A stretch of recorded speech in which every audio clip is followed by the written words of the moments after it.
and Chase Center. Okay. This is the first time that he has played here since January, and really, he didn't miss a beat. It's the first time, though, he came off the bench since March of 2012. So the final seconds of the first quarter here, D'Anthony Melton, Curry. This is what he does, DG. That's all it needs. Takes one for a shooter. Blows back. Jayshawn Tate there, blows past him.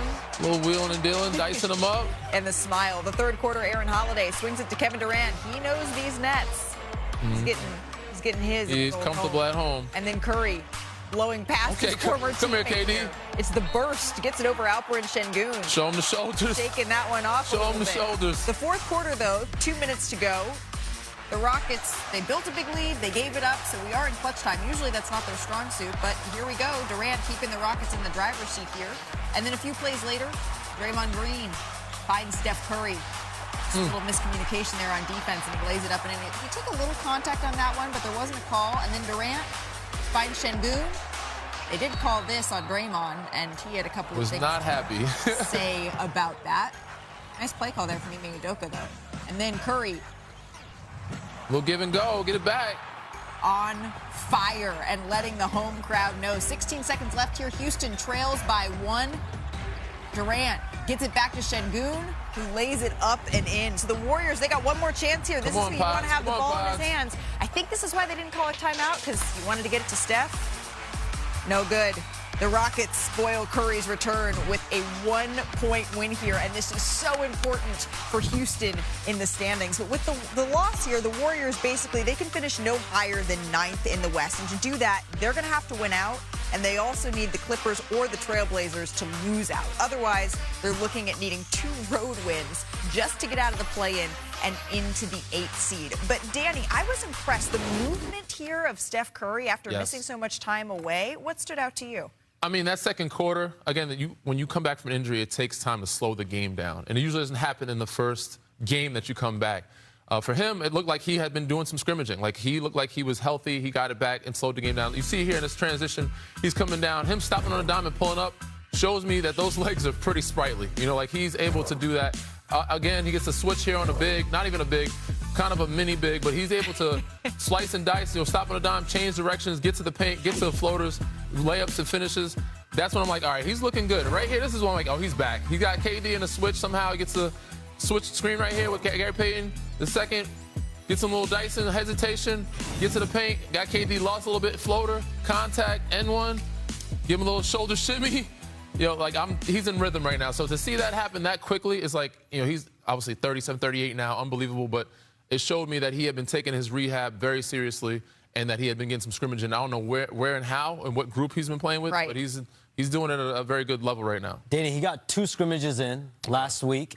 And I'll be honest, covering this story since he got hurt on January 30th, the amount of starts and stops, missed targets, setbacks, missed scrimmages, because every time Steph Curry would try to get going, he would feel swelling or he'd feel irritation. He would feel his knee. There's nothing structurally wrong, but like, it's what's been described to me is this is a 38-year-old's knee. He's dealing with elderly player's knee issue. And the amount of times I think Stephen Curry was told, hey, it's probably best for you to shut it down. The team's doctors involved that might have been like, hey, listen, we support if you want to call it quits this season. So him getting back on the court, I just think everyone in that locker room, that organization, they've given him all the credit. Like, it's all him. It's all his determination to get back out there on the court. And he said it the other day or last night, this is a new normal for him. I think he knows he's going to have to deal with some of these knee issues, possibly for the rest of his career, however long he plays. But even sitting him there, seeing him sit on the bench there, he had this big pad on his knee. That's not something we've seen from Steph Curry, and we'll see how long that has to last. And certainly, you know, maybe that is the motivation to try to get up to that 19 so they at least have one game at home, because really that's what this tells you, that this is their franchise cornerstone, of course. This is one of the all-time greats, of course, and any way that he can be back playing in front of those fans, that really is what we know Steph Curry to be and what he's proven to be once again in this injury. Again, all of these seeds still up on the line here as we go down the final days of the regular season. But we did have some breaking news just moments ago here, Shams. We have some major changes here in Chicago. what more can you tell us after the Bulls have dismissed their entire front office, it seems here, the highest-ranking front office members, but not Billy Donovan for now? Yeah, the Bulls have completely cleaned out their front office staff as far as their high-ranking officials. Arturas Karnisovas and Mark Eversley both fired today in a meeting with Michael Reinsdorf, the CEO and president. He has made a decision as an organization they have to move on from this regime. Since this regime has taken over in 2020, they've made the playoffs just once, 4 straight non-postseason campaigns this year. I mean, this is a team that, you know, one year in 2021-22, they were the #1 seed at one point. Yeah.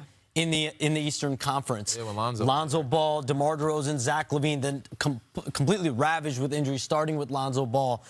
They have completely shifted their direction.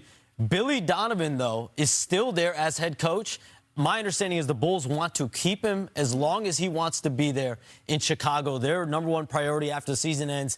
Michael Reinsdorf, Jerry Reinsdorf will meet with Billy Donovan. They'll discuss the future and trying to keep Billy Donovan in Chicago. Very interesting. So even though there is a complete overhaul that's happening right now in the front office, Billy Donovan, you're saying that they want him to be the coach for the future of the Chicago team. And, gentlemen, that's not the only news we got out of Chicago today. Still to come on NBA Today, a franchise-shifting deal went down in the W. One of the game's biggest personalities, players, is on the move. We have details on Angel Reese headed to the A after this. Plus, one of the best battles of the season, right, Danny? We got Jokic versus Wemby this weekend. Must-see dagger, and what it means for the playoffs, because this could be a second-round matchup if things shakes out. And is it Cooper Flagg or is it Con Knipple, guys, for Rookie of the Year? Teammates turned rivals after this weekend. The odds have shifted again in a big way. We'll tell you next. See him now here in the studio for the first time. What you think? Welcome to Bristol. Hey, man, appreciate y'all having me. For sure. Yeah, man, it's nice, all the lights, man.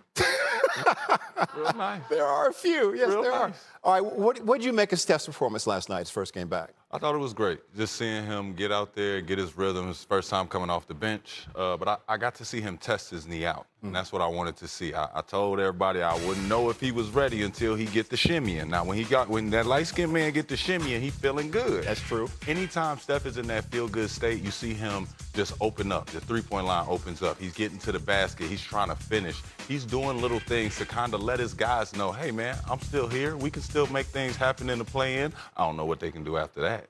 But, you know, if Steph gets in the play-in, he's still Steph Curry. What did you see exactly with him on the knee to give you confidence going forward? I think it was just all the change of directions. Okay. You know, Houston does a great job defending guys, and they get out and they really defend the three-point line. They also throw multiple defenders at you that have got different heights. He had to do a lot of dribble breakdowns, a lot of change of direction, a lot of step back, a lot of pressure on that knee, and I think he trusted it. That's Iman Shumpert. Appreciate you, brother. Man, always. Shump, good to have you in Bristol, my friend. And Shump's colleague and ours, Michael Malone, he is changing locations as well, as the North Carolina Tar Heels intend to hire the former NBA head coach and ESPN commentator as their new basketball head coach. This is according to Pete Thamel.